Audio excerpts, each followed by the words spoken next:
wish I knew how to quit eating bugs.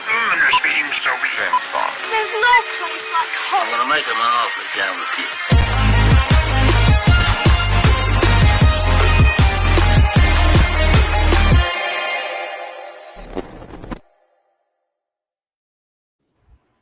And welcome to another episode of Gone with the Wind. Today we're going to be talking about the animated movies of 2023 that came out this year and what we think could be nominated. It's definitely going to be an interesting discussion here because of the way I'm looking at it, there's a lot of big ones that I think could get in there, but there could be some small ones that may sneak in. But we've got Dan here. Dan, how's it going? It's going good, Malcolm. I think I always like having these guys on because these guys are the ins and outs and the know-it-alls of when it comes to the animated category, and we really get a kind of a good picture when we get these guys on here of what really could be the ones that get pushed come Oscar season. And we've got Mike K. Mike, how's it going? Good. I'm very excited to talk about this year's animated slate because there's a lot of good stuff that we could see in those 5 spots. And we've got Cam. Cam, how's it going? It's going good. Can't wait to talk about some animation. But yeah, before we get into the main discussion of animated movies, as we always like to start off, we always like to talk about what other things we watched this week. I'm actually going to go in reverse than I normally do.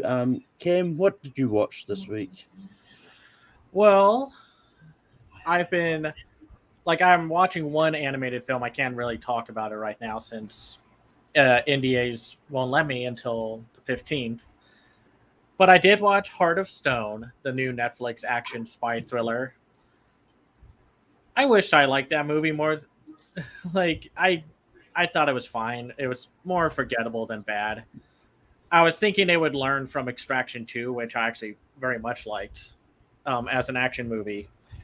But it's hard when you come out in a year where you have both John Wick and Mission Impossible, along with like Dungeons and Dragons, Polite Society, Sisu.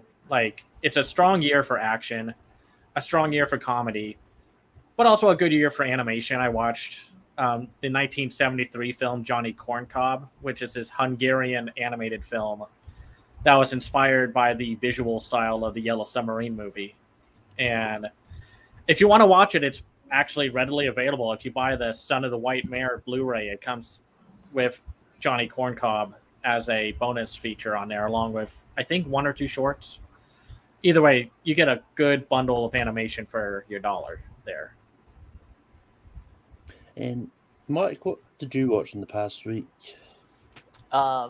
So last night, my theater had early screenings for the new Gran Turismo movie. I saw that in Dolby, and honestly, as a big Neil Blomkamp defender, I'm happy to see him back in tip-top shape. If you're a fan of the games, or you just like a good rags to riches sports movie, I think you'll be very satisfied with what they came up with. And then earlier this afternoon, I saw The Last Voyage of the Demeter, which is basically, for those who haven't read Bram Stoker's Dracula, it's the best way I can describe it is Alien on a boat, but with Dracula. And if that sounds awesome to you, then you need to see this as soon as possible.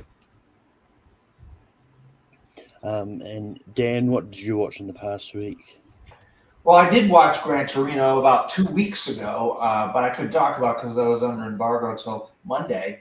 So I did. I'm with Michael there. Well, I did see Gran Turismo a couple weeks back, and I can now talk about it. Yeah, actually, I didn't know until I was watching it. I didn't realize it was based on a true story, and they did say that at the beginning of the movie. This is based on a true. And when I saw that one crash, and I was, I remember that on ESPN. Yeah.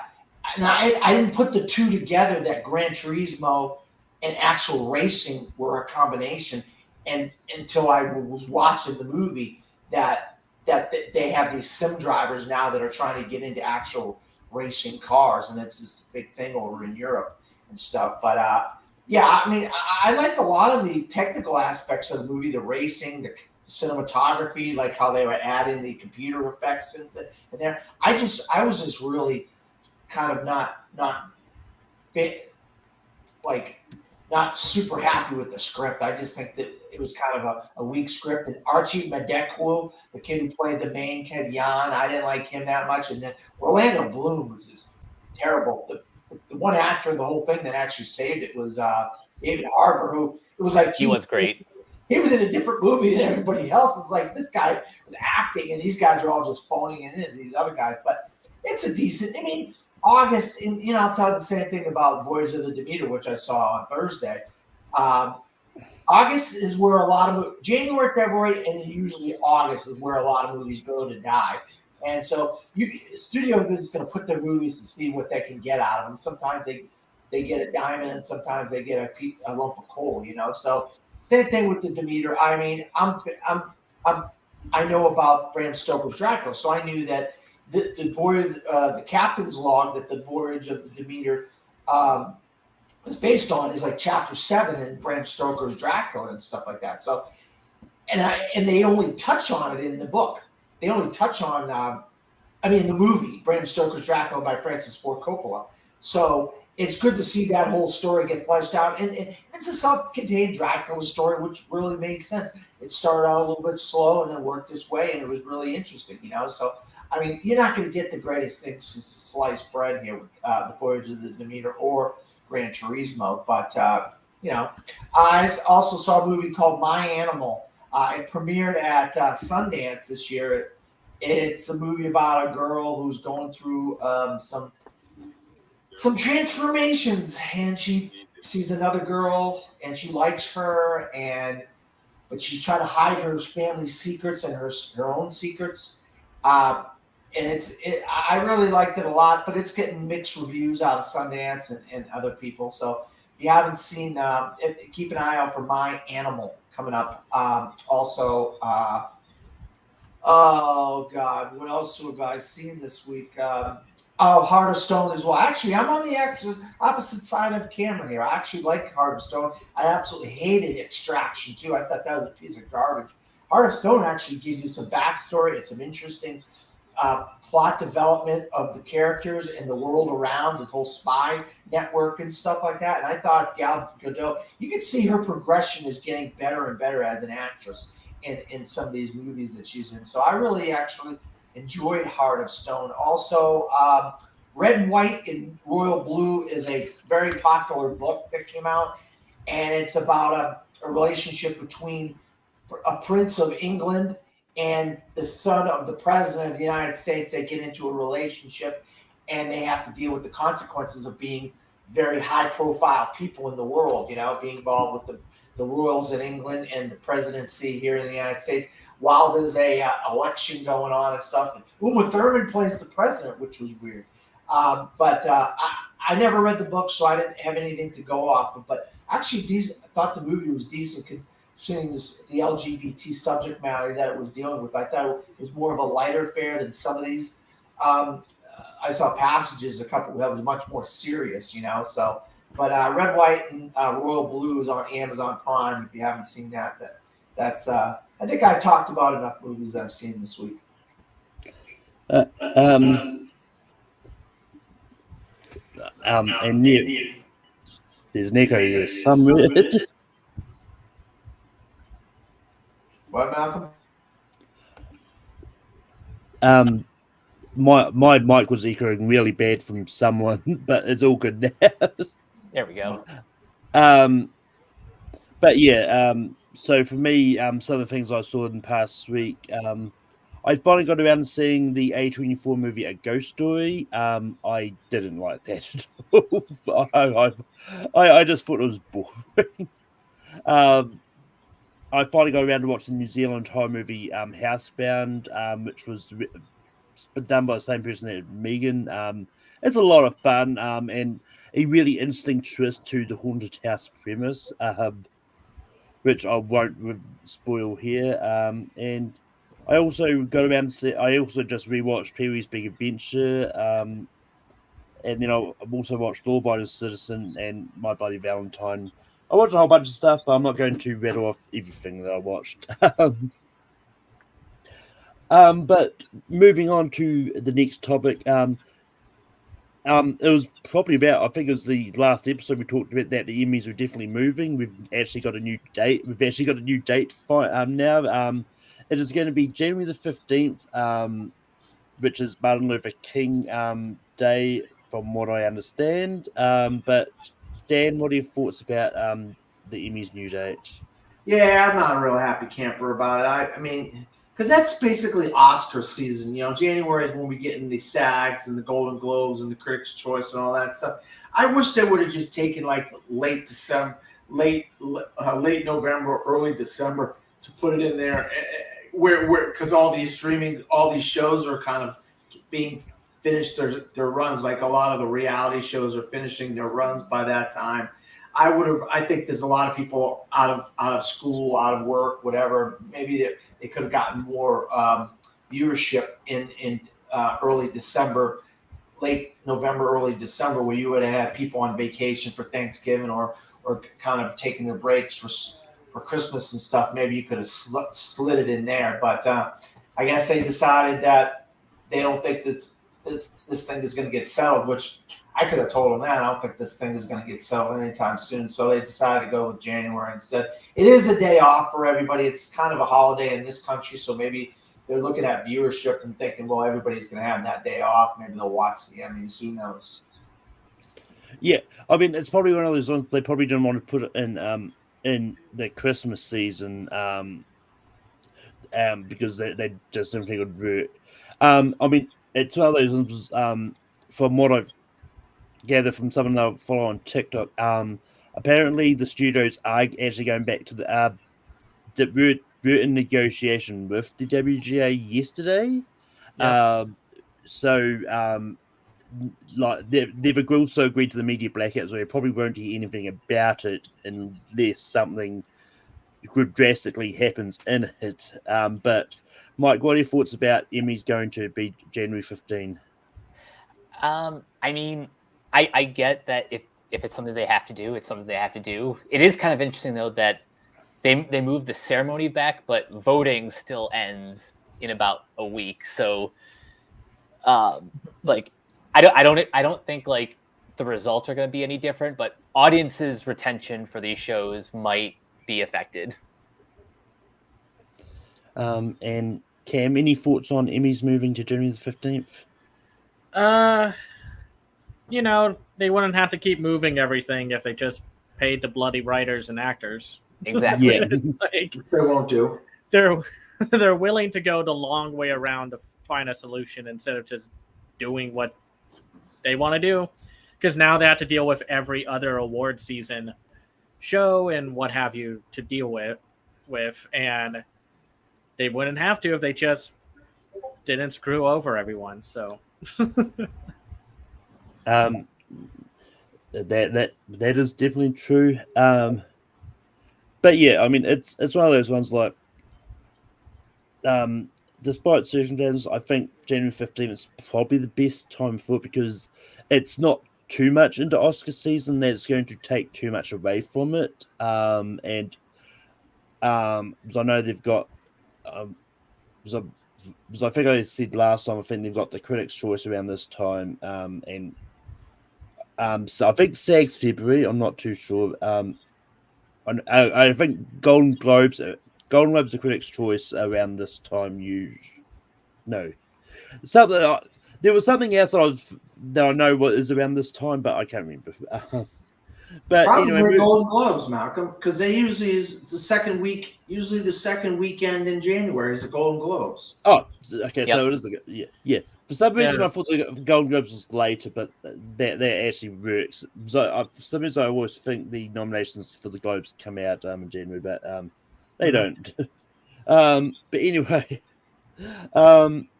moving on to our main topic of anime movies, I've got a list. Mike and Cam's probably got more than what I've got here. I just picked like the big ones that I know of. But go down like movie. There was at least one thing where I've lumped two together, just because it makes sense to talk about that company as one. But the first one I'm going to bring up is Super Mario Brothers, and Super Mario Brothers is one that I think is most likely getting nominated because, if anything, like it's going to bring in a best song nomination as well, and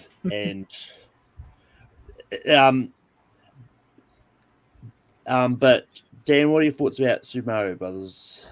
Yeah, I mean, I think at this point there's not a lot of things that could get in there, and I think with the popularity of Peaches and Jack Black getting up on that stage singing that song, that could be something that puts Super Mario Brothers over the top of getting one of those 5 nominations. And we did have some earlier nominations last year of some movies that played earlier in the year. So they try to mix it around, not to like all the movies come out in December and November. You know, they try to go through the entire year and pick some from each part of the year. But yeah, I think it made a lot of money. I think it's passed. You guys can correct me if I'm wrong. I think $1 billion. It's already passed $1 billion. It's the highest grossing animated movie of the year so far. Yeah. So I mean that with the Peaches and everything, I think I think it's a good shot that Mario Brothers does get in there, and it's a good movie, and it's on Peacock now, so that's more eyes are able to watch it too. Mike, what are your thoughts about Super Mario Brothers? Before Barbie, I would have said that the Super Mario Brothers has a chance of earning a best original song nomination for Peaches. But now that Barbie is kind of taken over the zeitgeist, I feel its awards chances have dropped by a couple spots. On like the list of the potential 5, I have this at number either 6 or 7. I could be wrong based on how much money it's made and how many people are, talking about the movie. And like Dan just brought up, it's available now on Peacock, so more people have a chance to see it who maybe missed it in theaters. But I just think this year has been so stacked with other great animated releases that this one might just miss out. Cam, what are your thoughts about Super Mario Brothers getting in? Well, if they wanted to go with one of them, if they wanted to actually nominate movies in terms of how important they were to the film-going landscape, absolutely. I could see it happening. Made $1 billion. It was like the first major animated film that wasn't streaming or some limited anime release that was put out into the air. They made us wait 3 months until April for the Mario movie, for some animated film to come out, because they thought they had superhero movies were an alternative for family entertainment. I could see it getting in for a best original song. No, I don't know why Barbie and Peaches have to fight for one of the spots when I think both of them could take it in. But Illumination has always had an uphill battle with getting nominated for Oscars. They've only gotten in once. And I just don't quite see it making it, especially with Elemental bouncing back. I mean, we'll get to that in a moment, but if there were other, it will depend, because DreamWorks and Illumination both have 2 films coming out each this year, so it'll all depend on how audiences want to vote or pick or whatever, or nominate, or the whole I'm going to ask my kid because I didn't watch any of these things. They want to go in. Always frustrates me. Yeah. Oh my God, that's rough. That's rough. Yeah. I mean, like I said, it's one of those ones. I think, at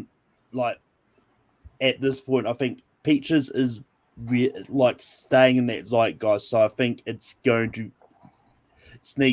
get a best song nomination, as well as Barbie won. Ken song. Well, that's what I'm thinking. I mean, as I said when we talked about Barbie off, there's about 3 different songs I think you could go with for Barbie. I think Kenan is the most obvious and is the one that's been like hyped up a lot. But I think any of the other ones could work as well. But yeah, and so I think like if it's going to get that best song, I think that's what's going to maybe help it potentially get into best animated, if anything. Like it's one of those ones like with it being early in the year, I don't think it's going to get in like on the movie alone. I think that's the one that's potentially going to come in with the best song nomination, if anything. But moving on to the next one, which is Disney. So as Cam sort of alluded to, we did have Elemental come out this year, and we've also got Wish coming out at the end of the year. Well, I know they're both not Pixar, but they're both Disney adjacent. And yeah, and Wish is another one that is potentially going to bring a Best Original Song nomination with it too. Maybe I don't know how good the songs are. I don't know what their songs are, but it's from what I know, there's going to be original music in there. But Mike, what are your thoughts about Elemental and or Wish? Good question. If you asked me a couple months ago, I probably would have said Elemental just misses out on a nomination, but Wish is like almost guaranteed. Now, after Elemental has kind of chugged along throughout the summer box office, it has a better shot now than it did before. But I'm at least 75% positive that both Wish and Elemental land a spot in the 5. Cam, what are your thoughts about Elemental and Wish? Well, it's interesting to watch the skyrocketing popularity of Elemental because, I mean, I was one of the defenders. I waited until it came out in theaters to properly judge it. And I did enjoy it. And then just that worry at the box office at first was like, okay, maybe it won't get in, like Lightyear or Strange World from last year didn't get in. But then it kept chugging along, and I think both have a chance. And I know everyone's wondering if they're going to delay Wish.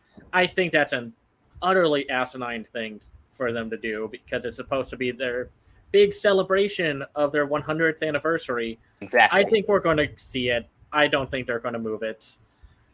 I want to see more. I want to see a trailer or something for it, like another one, not the teaser. I want to see more of the animation, and hopefully, if animation film is happening this year, they'll probably give us a work in progress, behind the scenes look at Wish. And yeah, I think Disney has a stronger chance this year of taking an Oscar, but I mean, we'll have to see how Wish goes. I mean, that's kind of the big thing here because we could have thought in 2019 Frozen 2 was going to be one of the big nominees and didn't get in.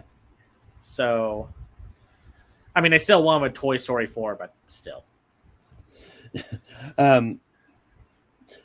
Yeah, this is an interesting one. I haven't got around to seeing Elemental yet. I just sort of missed that in cinemas.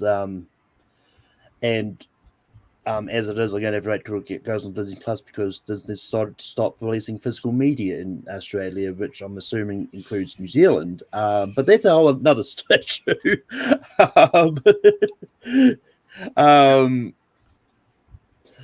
But yeah, I mean, Elemental, like this is one of those cases where I think Wish is probably the more likely one to come to maybe get in if either of them get in, just because Wish is coming out and near the end of the year. It's going to be fresher in people's minds and all that. But not that I'm saying there is no chance Elemental. I think there's still a chance Elemental will get in as well, just based on from what I've heard. And like it's still kind of chugging through that box office at the moment. Like it's why you shouldn't be quick to announce a movie flopping on the first weekend. You should wait till the box office is finished to do that. Agreed. But yeah, so at the moment, I'm probably going to hesitantly say they're both probably going to get in, but it's tough. But Dan, what are your thoughts about Elemental and Wish? Yeah, I'll tell you. I actually kind of want to take off on a couple of points that Malcolm made there. I think that when it comes to the Academy Awards, it's this: what have you done for me lately, right? And so, Wish does come out Thanksgiving weekend, and we know it's got original songs, and it's got that Disney princess feel to it with the little girl or whatever, you know.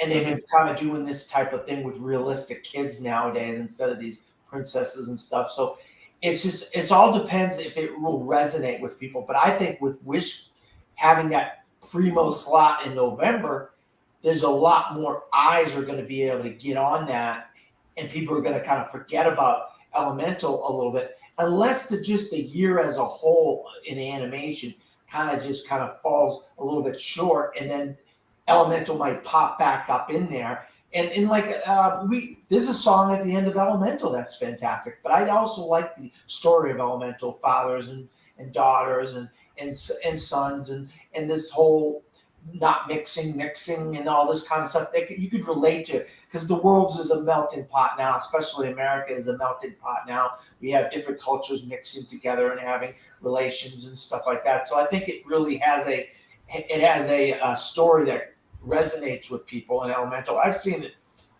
twice, and I loved it both times. And I actually love the animation, the Pixar animation. But with Wish having new original songs and coming out in that primo Thanksgiving slot, unless it's just absolutely terrible, like A New World was last year, or Strange New World was last year, I think there's a legit shot that Wish gets in there and Elemental probably misses, unless the rest of the animated year just nose dives, and then somehow Elemental gets raised back up, you know? Yeah, and I'll just throw in, last point I'll sort of throw in is that I think Disney does really well for like the princess movies. I think as opposed to their attempted to go sci-fi pulp adventure type movies. I could talk about Disney's whole identity issue with trying to go out of their comfort zone, and the fact that they want to make films like Atlantis, Treasure Planet, and Strange World and such, but they have conflict with themselves with they want to make a slightly grittier action adventure film, kind of like an Indiana Jones, Romancing the Stone kind of time period movie. Yeah. But then they're like, oh, but wait, we're Disney, so we can't go too far. When it's just like, yo, just let your directors and creatives cook in the studios. Like, give them the, all the reins and what have you. Like, let them do what they do best. And actually, I've also completely forgot while we're on the topic of Disney. They do actually have an original short that they've got attached to Wish as well. So we could be seeing that maybe in the short category as well.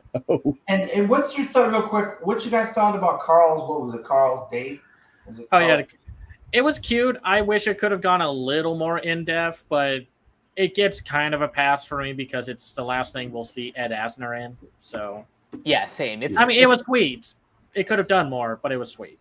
Yeah. Okay. Yeah. For what it was, I enjoyed it, but it is just nice to hear Ed Asner one last time. Yeah. There you go.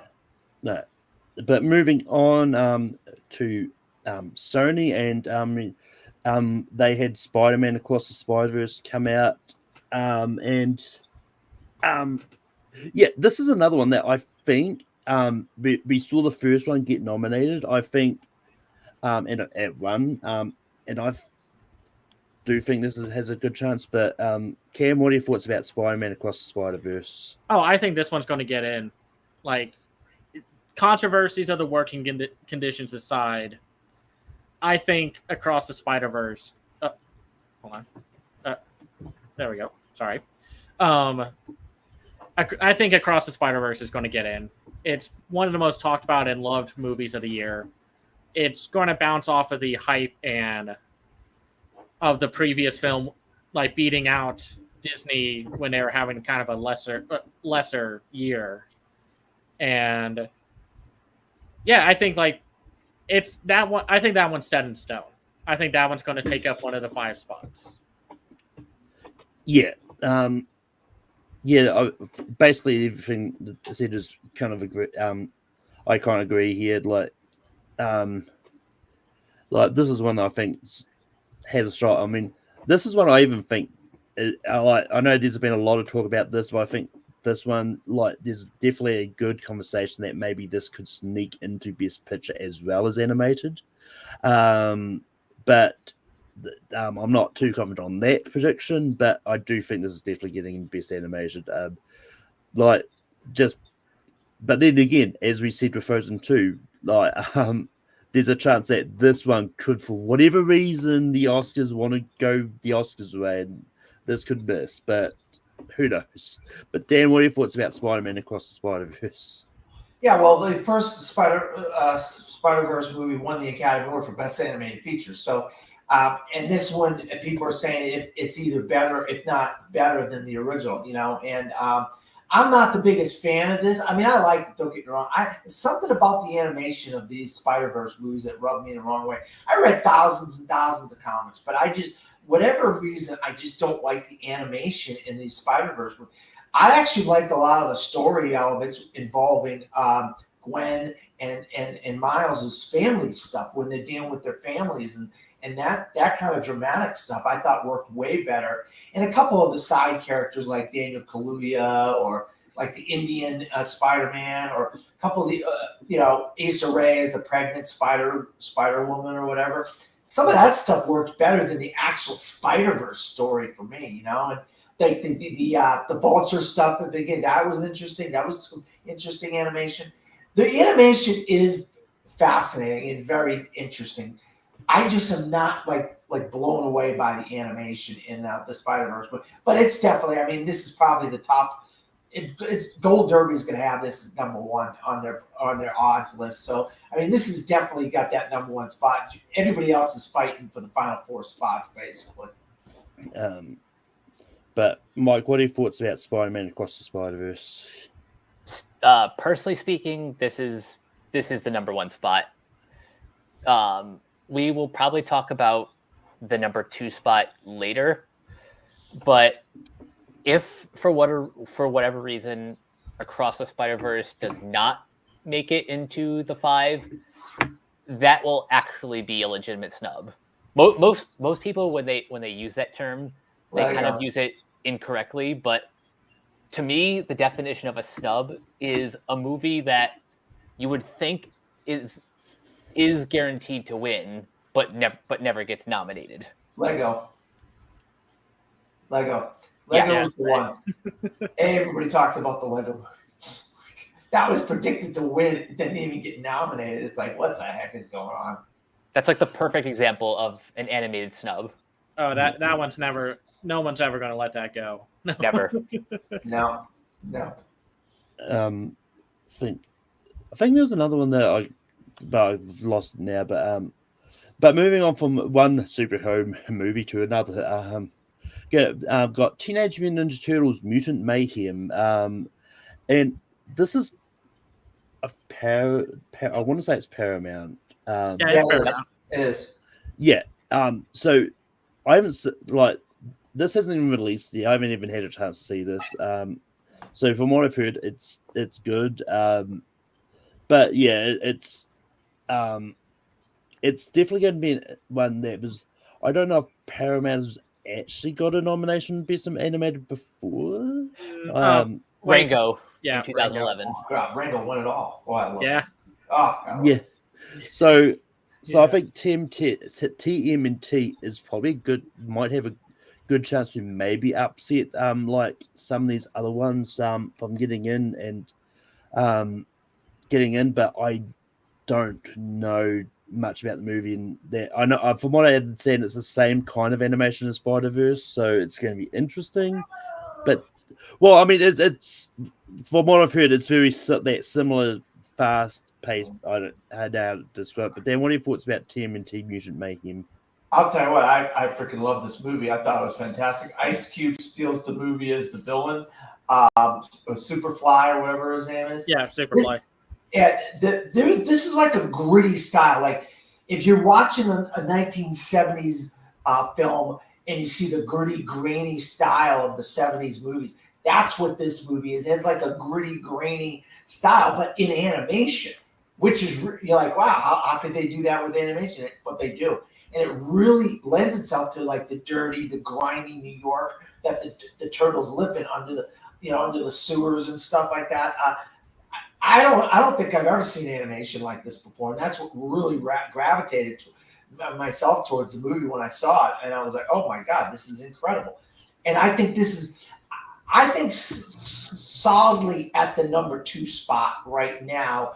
If I had to pick 5, I would put this solidly at the number 2 spot. I think it's original enough. It's good. The story's good. There's great voiceover. The animation is different enough. Original animation. So I think this. I don't think it's nipping on the heels of Spider-Verse, but I don't think it's going to catch Spider-Verse as of right now, unless some things happen and some people start talking this movie up. It gets on Paramount Plus, and it starts getting a lot of views later in the year and stuff, and it might be able to catch Spider-Verse, but I don't think it will. But I think it's solidly at number 2 in my if I had to do my 5 right now. Mike, what are your thoughts about TMNT Mutant Mayhem? On my personal list, it's number 2 for movies that I've seen this year. But if we're talking about Oscar chances, it's dancing right now between 5 and 6. I think enough people are singing its praises that it could like find its way into that that 5. We'll just see if people continue to talk about it through the rest of the year. And Cam, what are your thoughts about TMNT Mutant Mayhem? Well, I loved it, saw it twice. I think it has a chance to get into the second spot. My only concern is that the award voters are going to be petty or lazy about it and say like, we got one superhero stylized animated movie already. We're going to just no, we don't need 2 of them. And it's like, no, just let it be, man. Like, I mean, I don't mean to put so much negative press on the voters, but time and time again, it's just like they don't really care about animation unless it's the animation branch, which I think they should, again, just go back to having them just vote on animation only. And it's just, I think that's the only worry I have is that, like, it has to fight against Spider-Verse, but I could see it happening. It's like 50-50 for me.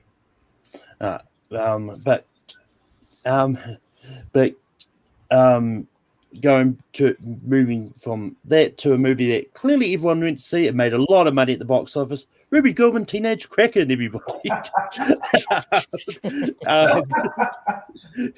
I feel bad for that movie, man. Actually, it's not bad. It's actually not bad, guys. Yeah. Don't knock it. Don't knock it. It's not a bad movie. Just it's geared for a different audience of kids. And moms and dads. But Dan, what are your thoughts about Ruby Goldman, Teenage Kraken? I mean, it's about a girl going through puberty, and she just happens to be a Kraken, and she's got an overbearing mom, and she's got this grandmother who doesn't think her mom's doing the right thing, and she wants to steer the girl into her own little thing. I mean, look, DreamWorks has rolled the dice a few times on Shrek and How to Train Your Dragon and a few of these things, and Kung Fu Panda, and they've rolled aces or two deuces or sevens or whatever you want to call. And so they're just trying something new. They're seeing what sticks, throwing something on the wall and seeing what sticks. And they were going for Ruby Gilman, Teenage Kraken. I don't think it's a bad movie. I actually like the animation's kind of like a Wallace and Gromit type, even though that's stop motion. But they did like a Wallace and Gromit type with computer animation instead of the stop motion. So it kind of looks a lot similar to like a Wallace and Gromit type of animation from Aardman Studios, but it's actually computer animation. But actually, I think it was a funny movie, and I enjoyed it. But I think it's going to fall off when some of these other things come out. I'm not going to say anything until we start talking about stuff, and then I'll bring my thoughts up. But yeah, unfortunately, I feel bad for Ruby Gilman because I do like it. I actually like the movie. I just don't think it's going to hold up. Mike, what are your thoughts about Ruby Gilman, Teenage Kraken?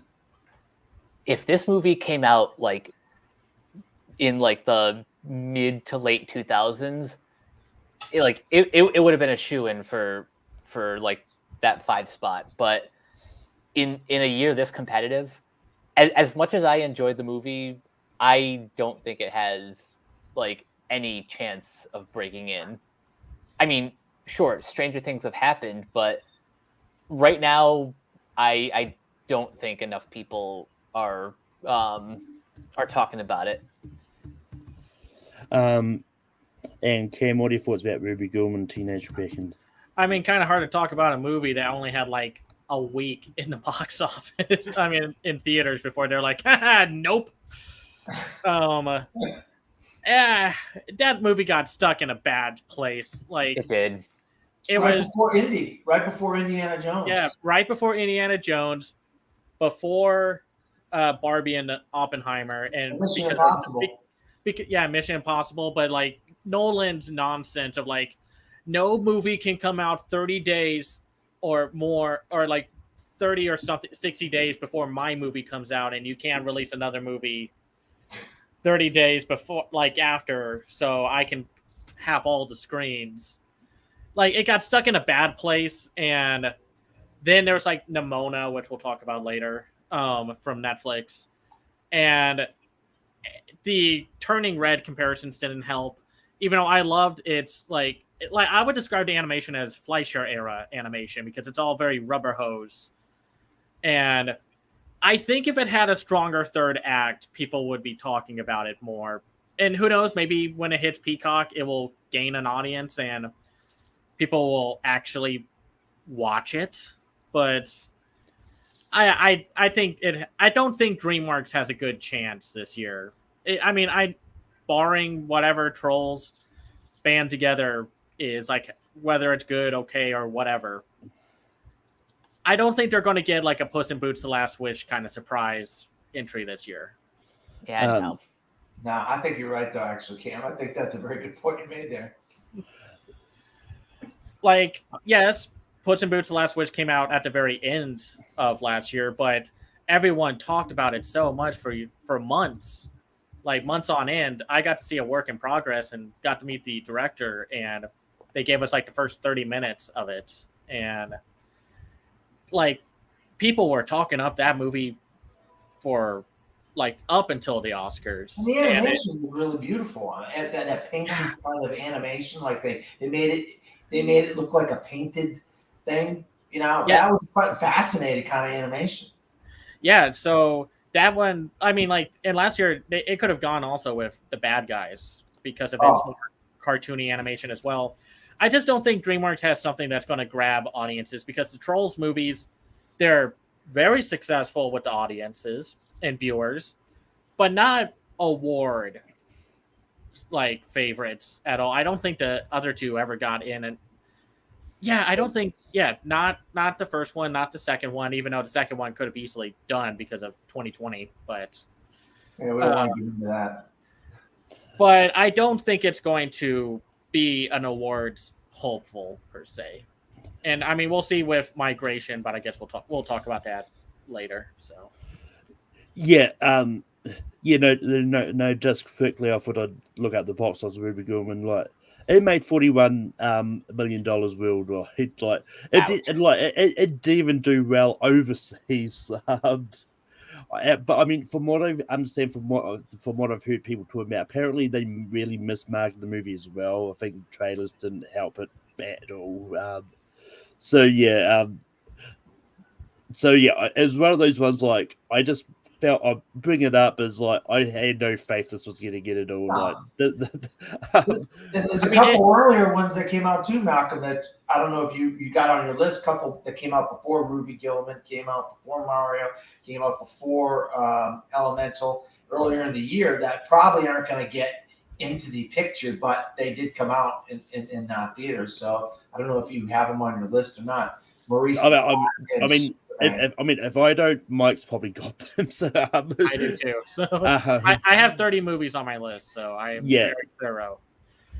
Like The Amazing Maurice, like there are a few smaller films, but I guess we'll talk about those in a moment. Like I can save those for the end. So yeah, I'm not gonna lie, I completely forgot about that. Trolls is coming out this year, but Trolls is an interesting position because I just quickly looked up the release date for Trolls Band Together. That's the week before Wish, so that could get really cannibalized by Wish the week after. Well, I think it's coming around the same time as Migration, so it's like Universal has like November and December locked for family entertainment. So yeah, but moving on, and I'm going to pair these two together because they're both Netflix. We've got Nimona, and then also coming out at some stage this year is Chicken Run 2: Dawn of the Nugget. I know Netflix probably has more. I think these are the two most likely ones they're probably going to push. No, absolutely. I don't think Adam Sandler has Leo, but that's not going to do anything. I just don't. We've barely seen anything about that movie except for like the one teaser where he says "Son of Godzilla." So make with that as you will. The Monkey King, I'll have stuff to say later. The Magician's Elephant. That came out with like no fanfare in March. It was technically like the first major animated film that came out through streaming. But yeah, if you had to put two, like Netflix could cannibalize itself here with either Nimona or use the existing fan base for Chicken Run 2 to push itself into like one or two spots. So. Yeah, but yeah, like I still have got to see Nimona. I'm probably going to get around to it eventually. It's great, but yeah, but with Chicken Run: Dawn of the Nugget, which I still think is a really ridiculous title, but that is what it is. That's an interesting one because it's been a long-standing thing. Like people have been saying that the reason the animated feature category exists is because of the first Chicken Run, because like that came out in 2000 and people were pissed it wasn't nominated and stuff, and so then the year after they brought it out, started with Shrek and that as all that. Whether I don't know 100% if that's true or not, but I know like Jacob Blunder was one that kept on talking about this, and so I kind of trust him on that note. But it's getting interesting one. So then if Chicken Run gets nominated, there's a good chance of doing it because the first one had no chance of getting in. I don't know. I think out of the two, the Nimona is probably the more likely one because it's the one that's been talked about a lot. And if Chicken Run: Dawn of the Nugget turns out to be good, it could be a whole different discussion when that comes out. But at the moment, I'm sticking with Nimona here. But Dan, what are your thoughts about Nimona and Chicken Run: Dawn of the Nugget? Well, you kind of brought up the narrative, Malcolm. If that narrative about Chicken Run not getting in back in the day, and it starts the animation category, that's something that they can work with Netflix, Ken, and Aardman Studios, Ken. That hey, we're the ones that got the push to get the animated category. So why don't you reward us now? And Aardman has done very well in this category over the years. You know, with Wallace and Gromit and Curse of the Royal Rabbit and other ones. You know, so they have done well since then. So I honestly think Chicken Run has got a shot here at that third spot. If I had to do my own personal voting right now, I think, and it's a different kind of animation. It's stop motion animation. So it's going to look completely different than the other two films. And if you go back just to last year, all the films looked completely different. There was nothing that looked similar to something else. And that's the animation branch loves to get things that look distinctly different than other things. You know, rotoscoping is kind of something that they've kind of they kind of like poo-pooed. And that's why Richard Linklater's movie last year didn't get in. And a lot of people really championed Richard 10 and a half or Apollo 10 and a half last year. And that's what Nimona is. It's rotoscoping. And I like Nimona. Don't get me wrong. Somebody's got something in the background. Is that your dog, Malcolm? I think Nimona is a little strange, a little off the wall. It's not like a straightforward kind of thing. But it's rotoscoping, and they aren't a big fan of rotoscoping. And because it came, and I'm not saying that all the movies that came out earlier in the year don't have a chance, but they've already got Elemental that could potentially get in there. We've already got Spider-Verse. We already got Mario. So they're gonna want us put a few movies for 1 month here, one movie there, one movie there, one movie, and stretch it out through the entire year and have movies throughout the year. I don't think they're gonna have all their contenders be like March, April, May, June, you know. But that's just my take on it. And I think Chicken Run's got a better shot than Nimona. But Mike, what are your thoughts about Nimona and Chicken Run? Well, I haven't seen Chicken Run yet. Nobody has. So nobody has. You're right. Like it really depends on the quality of the movie to determine whether or not that even has a shot. But regarding Nimona, on my personal list, it's number 3. Like I fell in love with the animation style, the just punk rock aesthetic, story, all of that. But how would it fare against the competition this year? That's a good question. I feel like there's at least an 85% chance it gets in. But where it would fall on the list right now, it's kind of fighting with that number 6 spot with Turtles.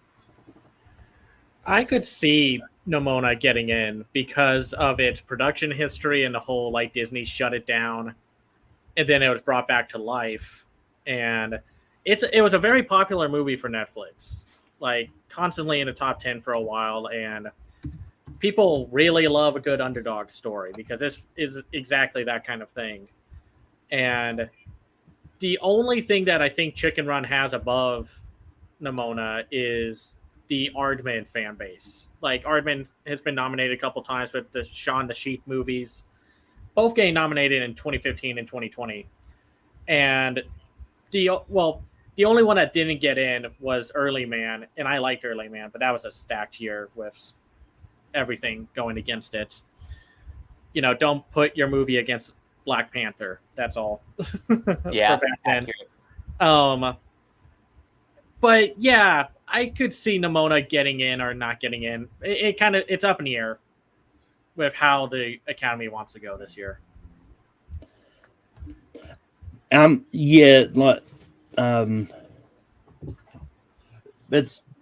definitely one of those interesting ones. I think ultimately it's going to depend on how it gets pushed in, because I think once again, Chicken Run has the benefit of coming out in December and being the one that's going to stick in people's minds, but it's going to come down to how Netflix pushes Nimona, if anything, because it is one of those interesting ones. Because both of these stories arguably have big narratives behind them. Like Nimona is the last remnant of Blue Sky Studios and all that, and then Chicken Run is a sequel to a movie that was arguably the one that got the animated character started in the first place. So, but moving on to Migration, I honestly have no idea what this movie is. I just know it's a big movie coming out this year. Oh yeah. But Cam, what are your thoughts about Migration? Well, for those that don't know or have not seen the trailers yet, Migration is a new movie from Illumination. It's got the one thing I think it has an advantage of is Benjamin Renner is the director. He was one of the directors to the 2013 Oscar-nominated Ernest and Celestine. And we'll talk about Ernest and Celestine too in a little bit because I have some comments about that. And it's about a family of ducks that want to travel to Jamaica. I think Jamaica, they say in the trailer. But it's also a new animated film from Illumination, like not based off of Sing or Secret Life of Pets or Despicable Me. So we'll have to see how audiences, like their audiences are so hit and miss with when they want to support original movies. So it's tough, but I think it looks fun. Like the animation looks like you took Benjamin Renner's more cartoony aesthetic and put it in CGI and it worked. If you want to know like a telltale sign of his work, look at the eyes. They're very cartoony, Looney Tunes-ish, and how he makes his characters move. If you want to see some of his other work, watch The Big Bad Fox and Other Tales. That one's wickedly funny. So, but for new ones, like I said, Illumination has an uphill battle. It would have to be an amazing movie for it to be in the nomination conversation. But Mike, what are your thoughts about Migration? Well, having actually just seen Ernest and Celestine for the first time earlier this year, that's a movie everyone should see at least once, and B, just looking at how Illumination and Benjamin Renner transferred his cartoony designs into 3D animation, it honestly looks pretty incredible. As far as its Oscar chances, this, Nimona, and Mutant Mayhem are kind of fighting in 5, 6, and 7 territory. It really depends on the quality of the film. Like, I think a good point of comparison would be Ferdinand, that movie from Blue Sky back in, I think, 2017. Yep. That was a surprise nomination that I don't think anyone saw coming. And if like there could be like a small chance that Migration, if it's that good, sneaks into that fifth spot.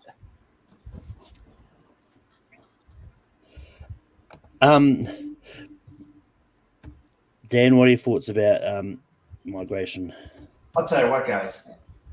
After seeing that trailer, this movie would absolutely have to be a bomb for it not to get nominated for Best Animated Feature. I think there's so much going for it. Kumail Nanjiani is the voice of the main character. This movie looks gorgeous. The narrative within the story looks amazing. And Illumination got kind of robbed last year in a way. I think Despicable Me: Rise of Gru was one of the 5 best animated movies of the year last year. I think they got robbed last year. I think that was a phenomenal film. And I think this is a way for the Academy Animation branch to kind of do them a solid by getting Migration in there. I think you could fit Migration in there. I have 5 spots and I have Migration in my 5. As of right now. If I do by the end of the show, we can maybe all of us pick our fives or whatever. Before then, we'll bring these guys back in a couple of months and we'll reevaluate the animated category. But I think that trailer looks incredible. I cannot wait to see Migration. That's probably my most anticipated animated movie the rest of the year. Yeah, one random fact that I found out after doing some research: this completes the trilogy of Awkwafina voicing a bird in a movie, because she voiced Quail in Storks, the seagull in Little Mermaid, and now her character in Migration, the pigeon. No, well, I mean, we've seen surprises happen. Like last year, Sea Beast from Netflix got in. Yep. And while getting like barely a theatrical release, was the most popular film on Netflix last year. So stranger things have happened. Yeah. I think it's ultimately. I think it's going to come down to how good the movie is, because you're right, Malcolm. You're 100% right. It has got to be a great movie. Because I think this is it's going to be a case of it's either going to be Super Mario Bros. Or Migration that may get in, and it's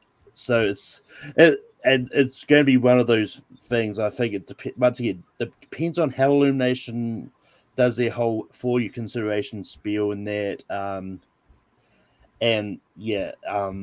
I don't know if they've got a credit song that's coming along with Migration. I would assume so, maybe. There's probably a song in there. Yeah, there's going to be a song. They're probably going to get like Pharrell or something to do a new song, since they have one of his songs in the trailer. So yeah, I'm pretty sure that is the song that he wrote for the movie. So it fits the trailer perfectly.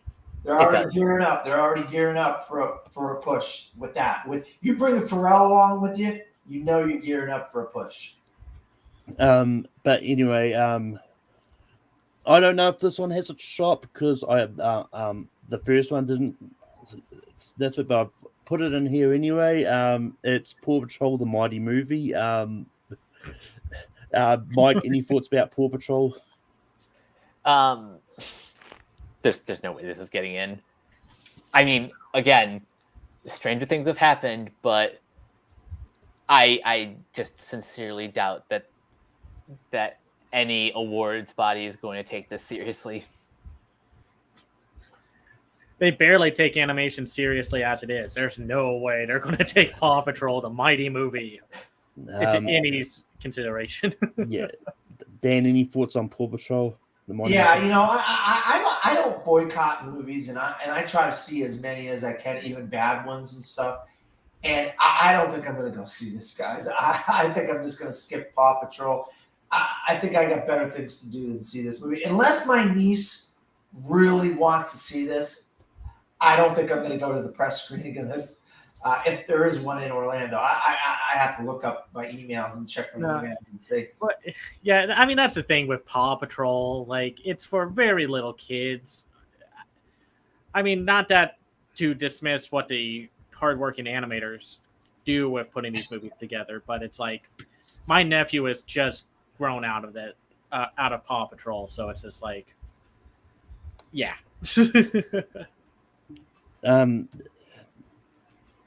But yeah, like, I mean, depending on what else is out at the time, and if there's nothing else I really want to see at the time, I probably would go see Paw Patrol. I might do a double feature of Saw and Paw Patrol. Do that. Oh, so you're doing Saw Patrol.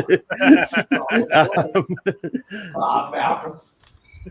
Oh God. Hey, I mean, it's probably easier to do a double feature than that. They're probably not going to be one of those movies. Neither of those movies are going to be 3 hours long. They're probably going to be about like 1.5 to 2 hours. And so it's probably easier to do a double feature of those, at least for me anyway. But yeah, so the last one that I've got on my list is probably two big animes, which I don't think have a chance personally. There was that Demon Slayer Swordsmith Village and Detective Conan Black Iron Submarine, but unfortunately, I think they are two popular franchises. I don't think they've got a shot. But Cam, what are your thoughts about either of those? Oh boy, howdy! I got thoughts. If there were going to be anime films coming out this year that are going to be pushed for award seasons, it's none of the franchise stuff, except maybe for the first Slam Dunk, because that movie is amazing. But I don't think the Demon Slayer thing bugs the heck out of me a little, because it's like it wasn't even a movie, it was an advertisement. And I don't mean that in a cynical, like, no talent was put into this. It was literally like the last 2 episodes of the last season and then a new episode of the new season. And it doesn't have that push or hype from Mugen Train that did back in 2021. But if you're going to push an anime film this year, there are 2 options. I think those are the only ones that have any chance. Makoto Shinkai's Suzume, which was a big, like, if Crunchyroll's going to push something, it's going to be that. And then G Kids has The Boy and the Heron, which, you know, Hayao Miyazaki's last film. And those are the only 2 I think are going to get any possible nominations, especially Miyazaki. He's so, even though he probably hates the Academy Award system, his movies get all the love. And that's kind of the problem. Unless you get a miracle like Mirai did in 2018 from Mamoru Hosoda, they don't care about anime films, which is a shame, but that's what it is. Like, you could have the biggest names behind it for film lovers, and the voters will still dismiss it because it's anime. So, no to the franchise films, yes to Suzume and The Boy and the Heron making it, and maybe so. But Mike, any thoughts about any of the anime offerings in general? I echo what Cameron said about the franchise films. They have less than 0 chance. I'm looking up the Japanese release date for Suzume just to make sure it's even eligible for this year's awards. It is. It's March. It came out in March here. Oh, Yeah, I was okay. about to say it's been out in States, as it even came out here. No, they could have easily done it last year, but it would have had to have been like day and date, gotten a push in Japan and America in November, and that just wasn't going to happen. Yeah, that was the question I had, and as long as the Academy feels it's eligible for this year, then Yeah, it is. It is. Then that's good. That helps its chances. But I teased earlier about what my number 2 spot is. It's The Boy and the Heron, for pretty much this being Hayao Miyazaki's final film. He's said this at least 3 times now, but I personally think this time he might actually mean it. Maybe. He's old. He's getting up there. He's like, and every time like people ask him about the industry, he's very, very dismissive of it. So I think this time he really is like, no, I'm done. But like, for that reason, and the fact that I think it was the 2nd ever Best Animated Feature category where Spirited Away won. yeah. So he's in good graces with the Academy, even though he may feel otherwise. The first 2, I don't know anything about them, and I haven't heard anything about them. I usually hear about this stuff. Now, Suzume, I have seen. I think it's, and I don't want to be a contrarian here, but I think it's the weakest of the Weathering with You. What's the other one? Your Name. Yeah, your name. Of that trilogy. Right. I actually think Suzume is the weakest of that trilogy. If you say it's a trilogy, I don't know. It's just that animation studio, whatever you want to call it. You guys know more about this stuff. Comics Media. So Yeah, I love their animation. I freaking love their animation. I just don't think Suzume is that good, and I don't think it's even got a shot at making the 5. Now, The Boy and the Heron is going to be doing festivals in the next month and a half.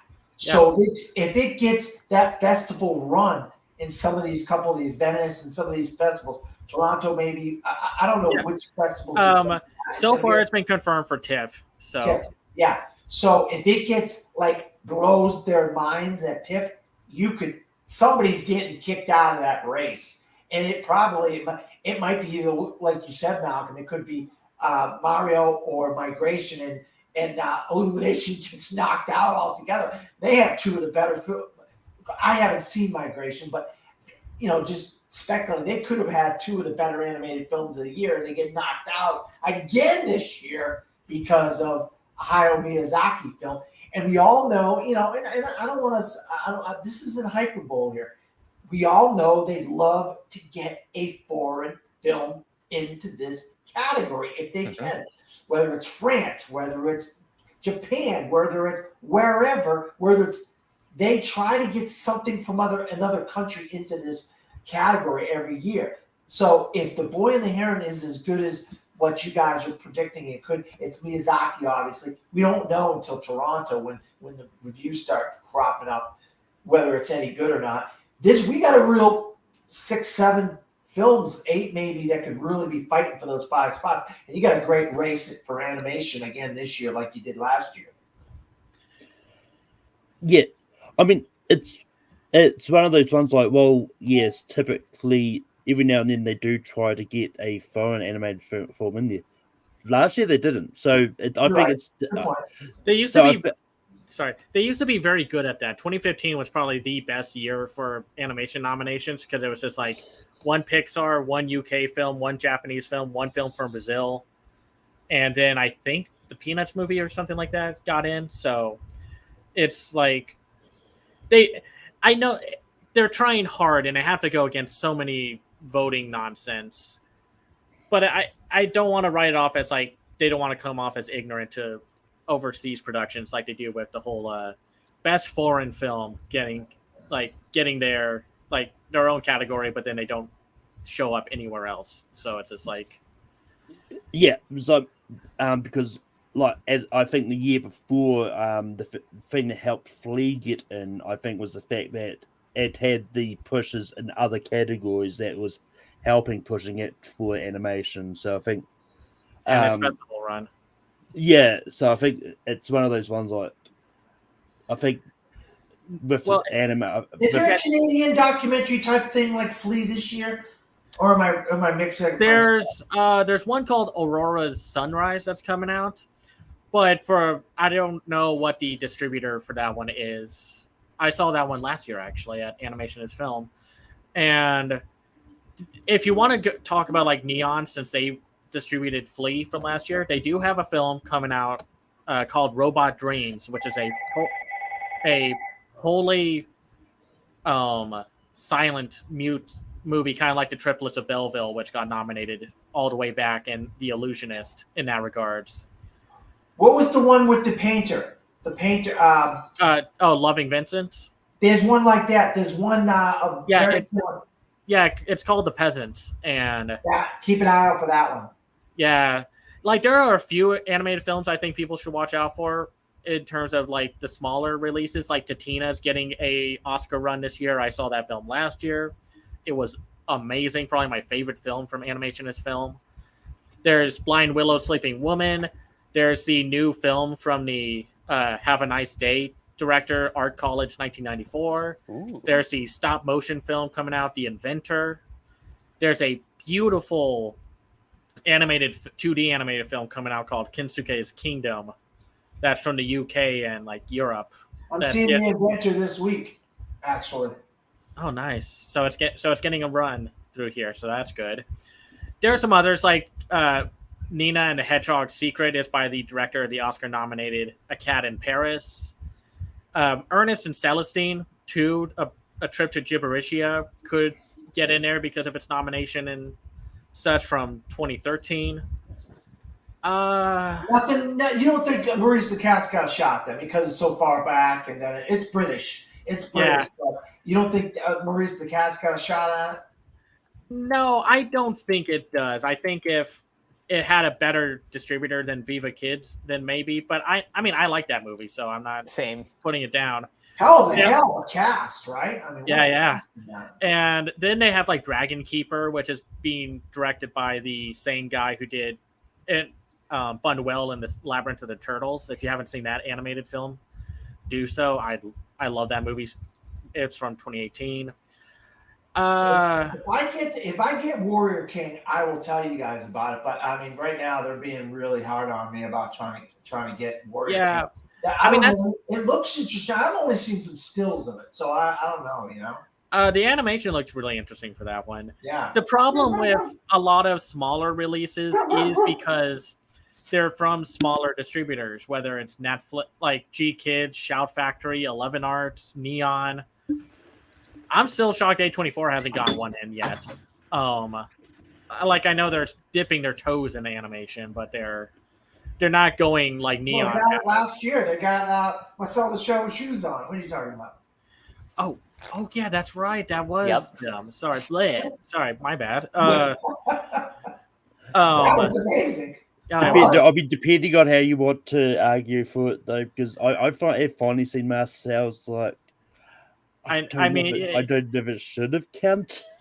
I know with the live action section, and it just they have an uphill battle, and unless they pull a like a very aggressive campaign or get some big names to help campaign for it, a lot of these smaller ones have to pull a miracle that Disney has an off year. That's how you beat Disney at their own game.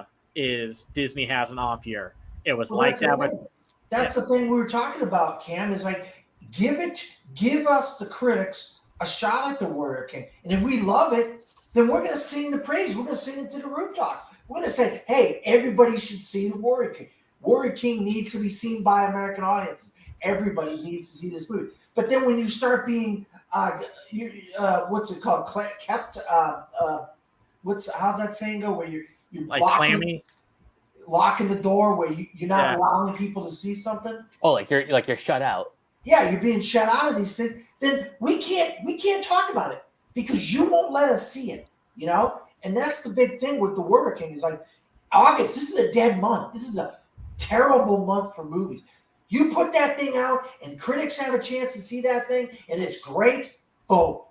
It's got the rest of the season to really ramp up and get momentum and get into that animated race. But if you don't let anybody see it, then we can't talk about it. I mean, like there are some other ones like Unicorn Wars. If you've seen that intensely dark comedy and such, that could have a chance. The Unicorn Boy. Oh God. Yeah, no. No, it's like if you've seen Bird Boy. Yeah, I love that movie. So I like.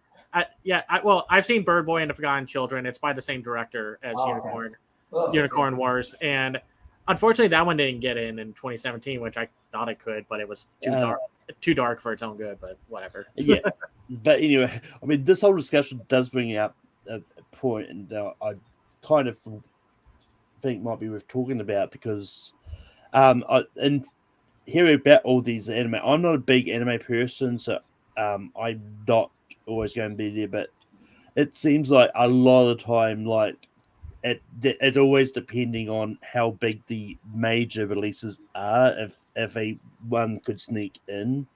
But the discussion what I'm actually thinking about is should the Oscars bring in a best foreign animated movies similar to the best foreign film category? Cam, I'll go to you first here. It's tough. That's a slippery slope because on one hand, the Annies do that. They kind of do that. They have. I think they have indie and feature. Yeah, but they combine like indie with foreign, like just to be like. Yeah.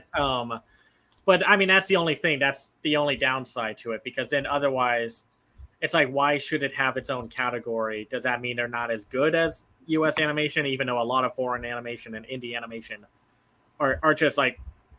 So, like I know we can't say objective with anything, but a lot of them are superior to the U.S. releases every year, especially for years like 2013, 2017. All the foreign animated films were better than stuff like Coco and what have you. But they'd have to be careful. Last year, I liked what was the short that was on Apple last year. the Boy, the Unicorn, the Horse, and the Mole, or whatever. That was, oh God, beautiful, beautiful. Yeah.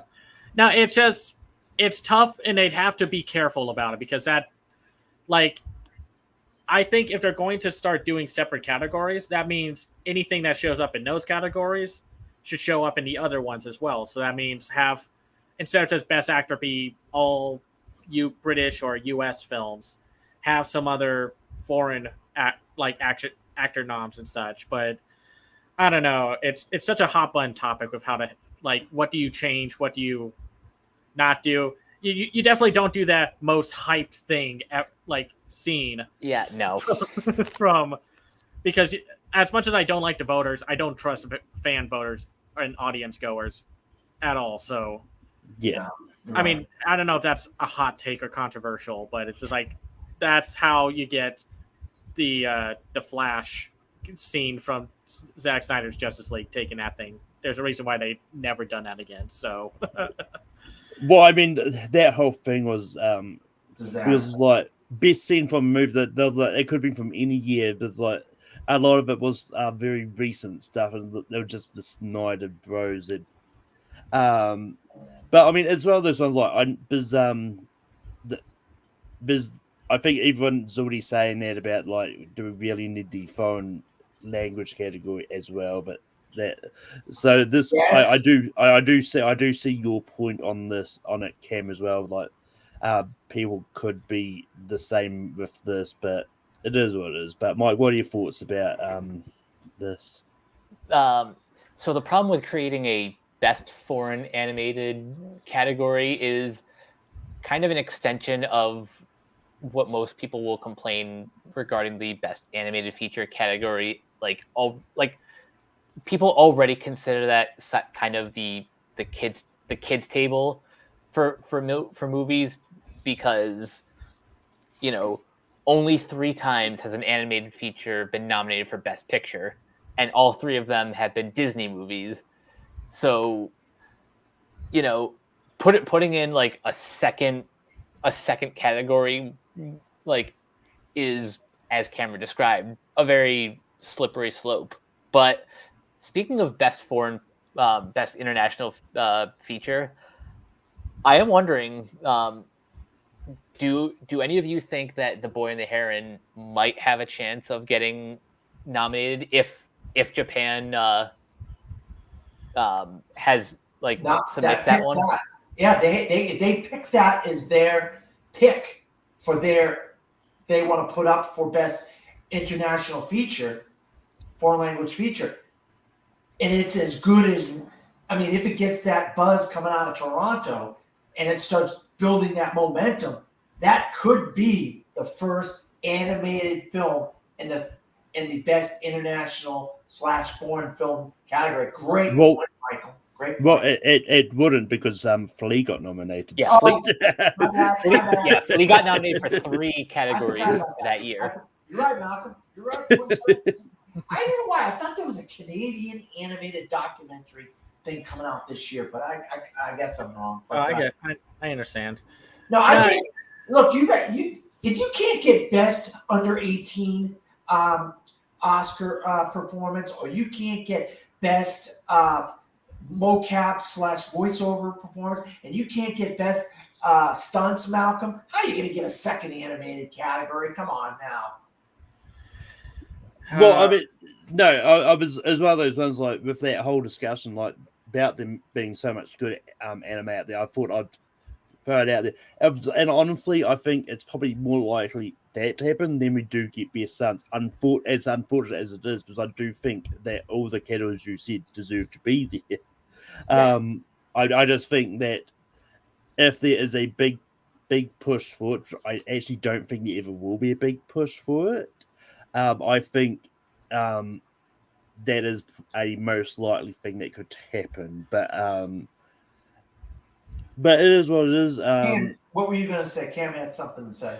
Oh no, it's just like how the Academy tried to, and I'm not talking about the most popular film award. I'm talking about like way back, like during the early days of the Academy Award. They did try to differentiate and separate the Best Picture between what was like probably the most art-driven film compared to like what was the most popular at the time. And they gave them both separate awards, but then they never did that again.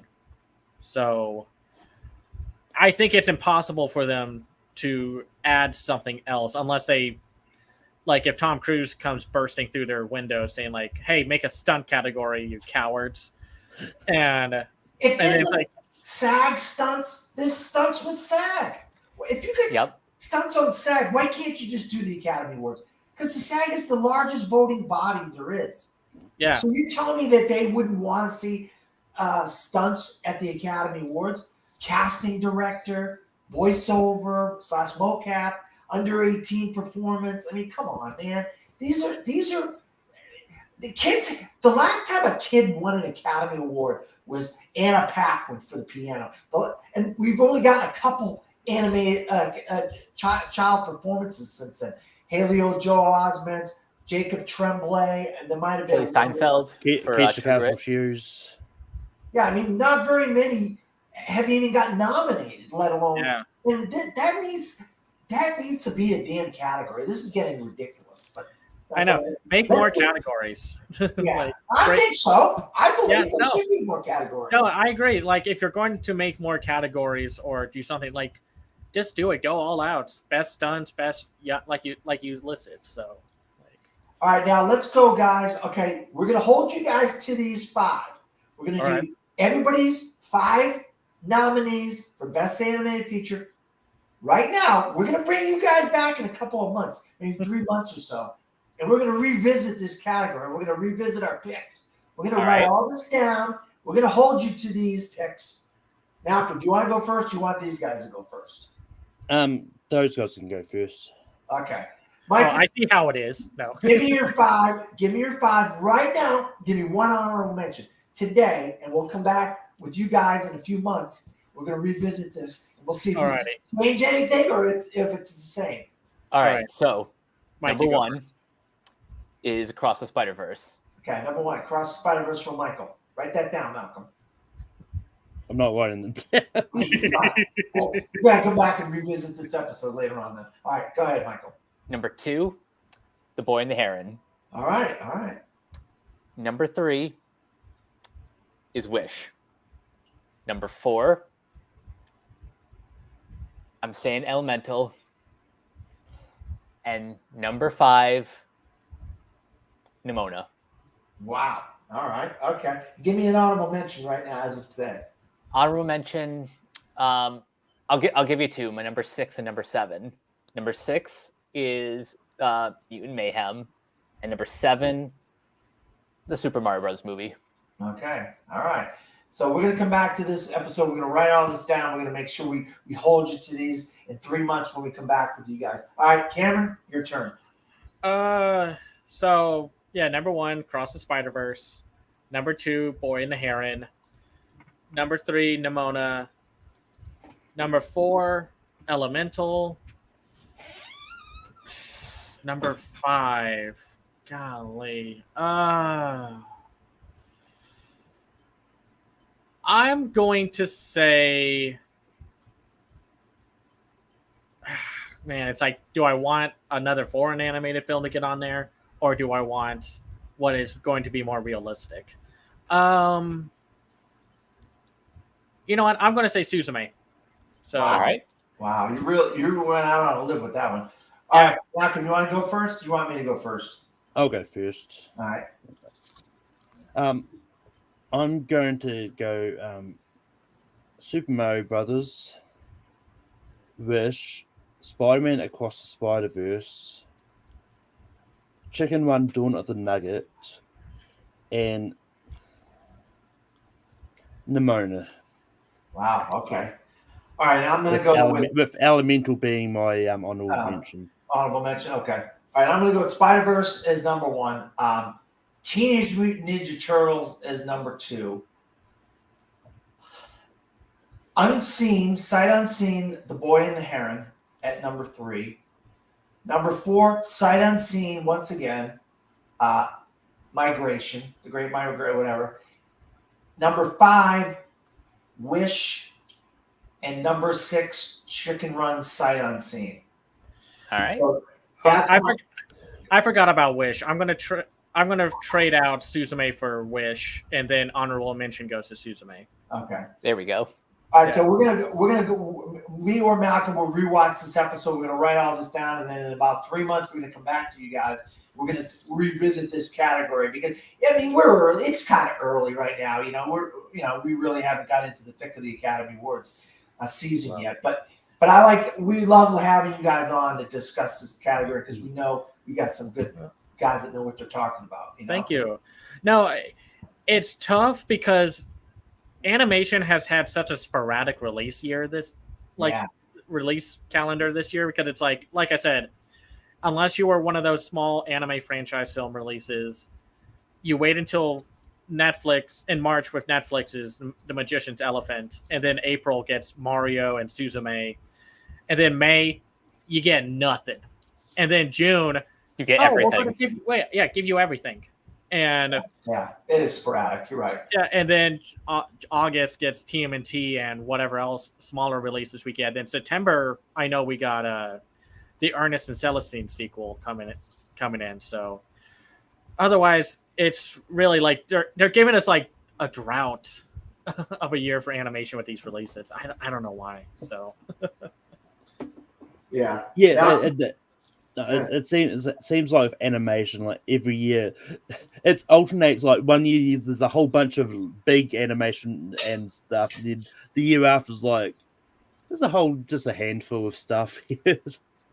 Yeah, no, you're right. This is a sporadic year. You're right about that. Well, what do you got, Malcolm? But yeah, that does bring us to the end of the episode. Cam, where can people find you online? You can find me on Twitter. I'm not calling it X. They can try so hard for me to do that. I'm not going to do it. At Cam's Eye View. I also have Blue Sky account. Same name, Cam's Eye View. I also have my website called camseyeview.biz where I review animated films and shows from around the world called The Other Side of Animation. I also am the co-host of the Renegade Animation Podcast on renegadepopculture.com. That's where you can find me. Mike, where can people find you online? You can find me on various social media at Captain K42. You can check out my quick thoughts on letterboxd.com/CoachK42. And you can follow Renegade Pop Culture on Facebook and the social media site formerly known as Twitter at Ren Pop Culture. You can also find us on YouTube, on Podchaser, subscribe to our Patreon at patreon.com/Renegade Pop Culture. All of our podcasts can be found on Spotify, Apple Podcasts, all the places, and everything can be found at renegadepopculture.com. And Dan, where can people find you online? Well, you can find me right there below my name. It says fromthefourthrow.com. That's one of the two places that I write film criticism. I write reviews for, and the other one is called disappointmentmedia.com. Also, I'm in the midst of my 5-part series, My Life, My Love, 50 Years in Film, where I take from 1974 to 1923 or 2023, and I go down every year and I talk about my favorite movies. It's a 3-platform series. It's on my website. Also, it's a YouTube video series where I get guests to pop on there and do their picks along mine, and we compare what their favorite movies in various years are and what mine. And then also on Letterboxd, I'm doing all the movies on my Letterboxd in a list, and I'm putting all the reviews of each of the movies from the articles on there. So if you want to go do that, so that's a multi-platform thing that I'm doing. Also, I just did my buddies on Chasing Labels YouTube channel. They have a podcast called Chasing Labels, but it's called the Unwatched Pile, where you take a Blu-ray or a 4K or something that you haven't watched and you watch it for the first time, and then you have a pick to go along with that pick. And I did To Live and Die in LA as my Unwatched Pile, and then my companion one I did The French Connection. So it's basically a double header of William Friedkin films. So if you want to go on there and learn about some William Friedkin, who just passed away, R.I.P. William Friedkin. And then also every week here on Gone with the Wind with Malcolm. Well, we're going to, September, we're going to start doing weekly or something, Malcolm? Probably. Yeah, they'll probably be about the time we'll start going weekly. Yeah, and I also was on our other friend's channel, the Dill Pickle Network. They do a show called Picture This, where they have a revisitation of the Academy Awards, and I did all three of the Godfather years, 72, 74, and 90, and then also 1980. So I'll be on there again eventually. But if you want to see us revisit the Academy Awards, Best Actor, Best Actress, Best Picture, that's what they do over there on that podcast. So. And you can find me on Tape Productions hosting Vankum every Sunday. Tomorrow we're doing rom-coms of the 90s. And next on Wednesday we're going to be starting our monthly bracket series called Bracketeers. The first episode is going to be part one of a three-parter doing a tournament bracket of the 128 movies that have been nominated, put up the most times on Rankum. And you can also find me over on Full Metal, where I host trivia over there. But until next time, that is the end of the show. We'll be back a few weeks with another topic. But until next time, see you at the movies. Can either believe it or they cannot believe it.